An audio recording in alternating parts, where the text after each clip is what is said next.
Bonjour, je vais vous présenter les principales nouveautés de l'iPhone 5 ici, donc en version 16 Go noir, donc le dernier iPhone d'Apple, et ici l'iPhone 4, donc pour pouvoir comparer donc les principales nouveautés de l'iPhone 5. Donc c'est principalement lié à iOS 6, donc j'ai installé aussi iOS 6 sur l'iPhone 4 pour montrer les différences de performance. Donc on va commencer tout de suite avec Plan, l'application de cartographie d'Apple qui remplace celle de Google qui était jusqu'à présent dans iOS 5. Voilà, si l'iPhone veut bien répondre. Alors on va chercher par exemple Lyon.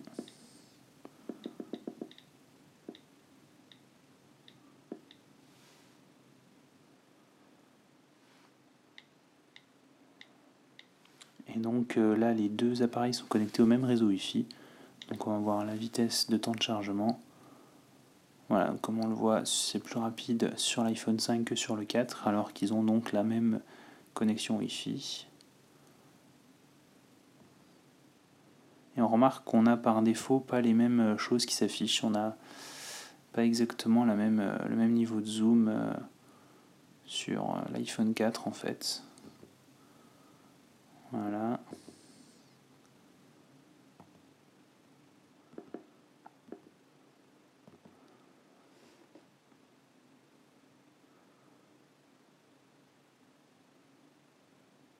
Voilà, donc là c'est clairement plus rapide sur l'iPhone 5 que sur le 4. On va lancer un calcul d'itinéraire en mode voiture.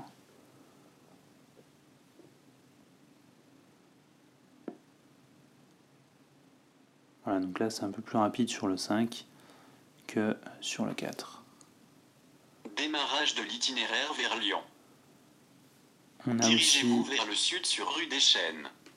On a aussi le guidage vocal uniquement sur l'iPhone 5, pas sur le 4. En revanche, on l'aura aussi sur le 4S, mais voilà, c'est donc une fonction qu'on a en plus sur le 5 qu'on n'a pas sur le 4. Voilà.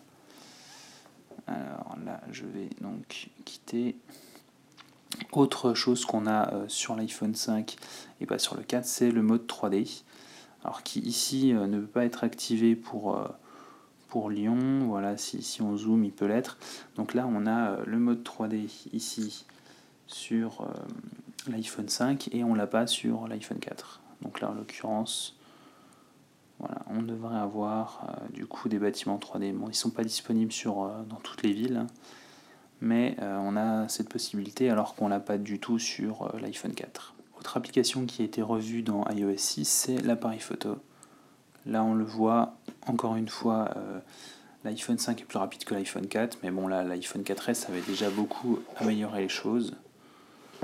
Et au niveau des options, par exemple, on aura des choses en plus sur l'iPhone 5, comme le mode panoramique. Là, voilà, là, c'est beaucoup plus rapide. Et là, maintenant, si je désactive le flash, voilà, il peut en faire deux d'affilée. Et au bout d'un moment, il n'arrive plus. Il continue alors que je l'ai lâché. Donc là, on l'entend en fait.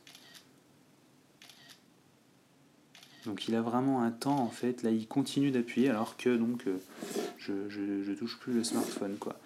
Et ici, en revanche,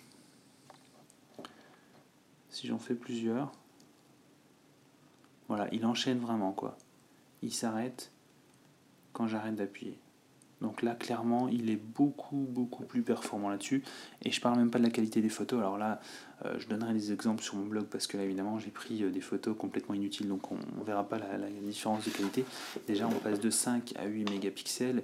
Et ensuite, le capteur en lui-même est bien meilleur sur l'iPhone 5 que sur l'iPhone 4.